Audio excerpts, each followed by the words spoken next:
This is part one of a three-part series that I'm doing on the concept of the energies of the Scorpio constellation, the stars, and the energies that they emit and aid us through our spiritual travels and transformation.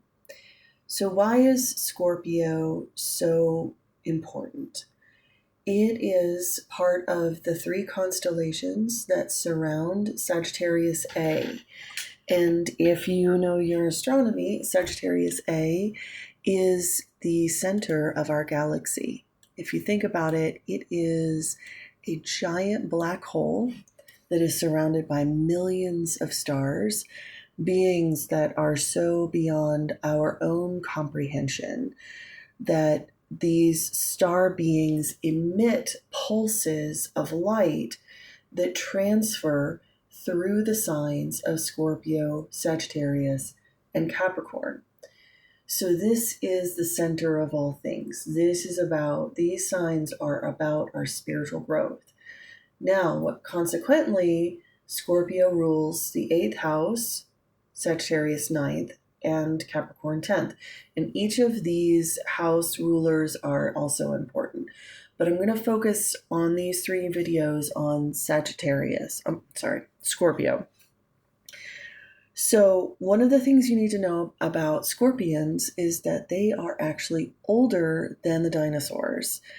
They are incredibly powerful animals that have been here for a long time.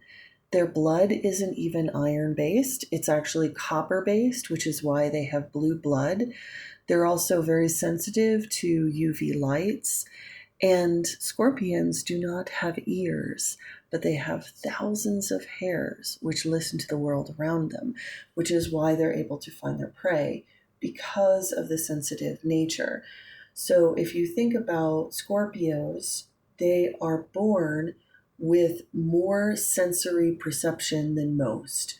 And so if you have planetary placements in Scorpio, that is where you have a lot of sensitivity.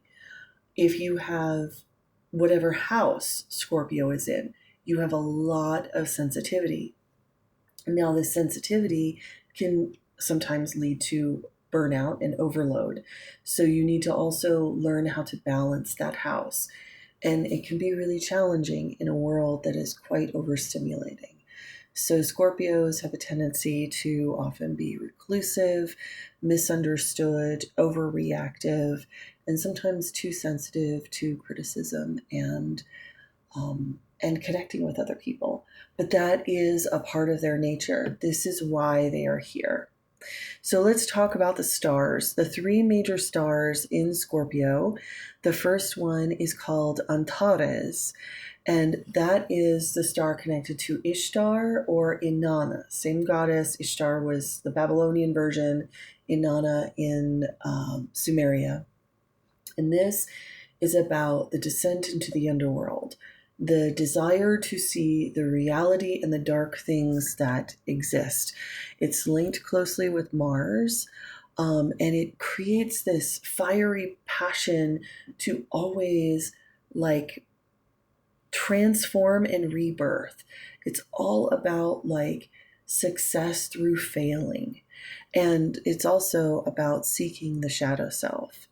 And so the Stargate portal of Antares is about connecting to this high frequency warrior feminine energy. So Antares is this very powerful connection to the female warrior. And she's kind of a paradox because she is connective, she's protective, and she's very intelligent and wise, but she's also incredibly fierce. And I would say that that would be also connected to goddesses like Kali. In Norse lore, that would be connections to the goddess Freya. So the other stars that exist in Scorpius is Shaula. And Shaula it means the stinger. And this is about releasing energy. And this is why like Scorpios have a tendency to release caustic, They often speak in very caustic ways. They like to swear. They can be very dark in their speech and very critical, even though they cannot receive that critical, you know, circumspect, because a lot of Scorpios are very sensitive to criticism. They are easy to give it out. And the reason why is that Scorpios are willing to say the things that nobody are willing else to say. They are able to name the elephant in the room and name the power imbalances and the things that people are trying to ignore in order to manage the status quo. If you think of the opposite of Scorpio is Taurus, which is all about benevolence, kindness, sort of keeping this stasis with earth energy to grow and to keep peace and calmness so earth elementals can grow. Scorpio is like pointing out the poison, like, hey, yes, you're growing a garden, but that weed is poisonous. This stone is toxic. It Scorpio says the things, especially with the energy of Shaula, it says the things that people don't want to hear, but they really need to.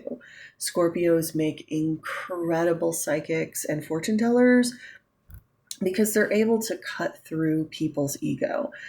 The problem is, though, as a Scorpio, if you are a fortune teller and giving people psychic advice, often you have to deal with a lot of abuse because people are so abusive towards psychics. They either use them or they try to shame them because of the thing that psychics are saying are so uncomfortable for people to hear. They immediately try to shun.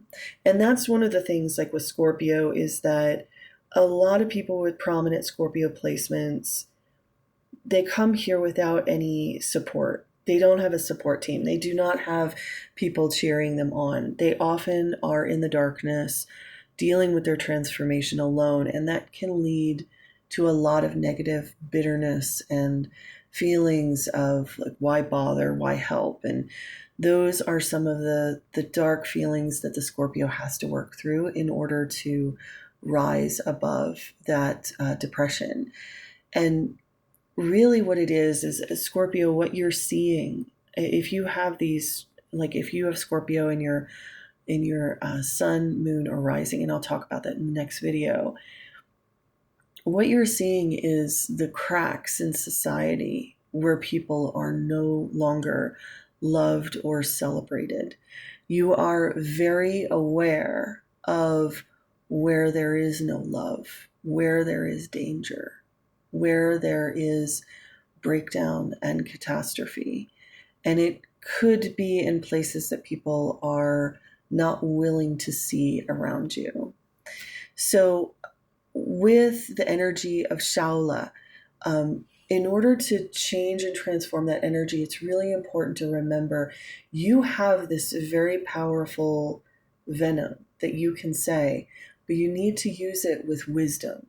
Because I was told by one of my guides, who is she appears as a golden scorpion, and she told me that in the upper realms, all venom is also medicine. And it's true, like a lot of things that you would take in large quantities, which would be venomous, can actually be taken as medicine. And it's the same with words. It's how do we speak? How do we communicate to others in such a way? And it also, like if you have Scorpio in your third, fifth, or 10th house, you're going to like really have to deal with Shaula in a very, I would also say 6th house too, if you have Scorpio in 6th house. You're going to have to deal with the venom of Shaula and how to be appropriate with it, especially 3rd house, because that rules your speech. So you just want to make sure that if you have strong Scorpio placements, whatever you feel, understand that the majority of people are not feeling that. You are feeling something that is unique only to you because you have very sensitive sensors that can sense this. And this continues into the next videos where I'll talk about the placements and why they're so important.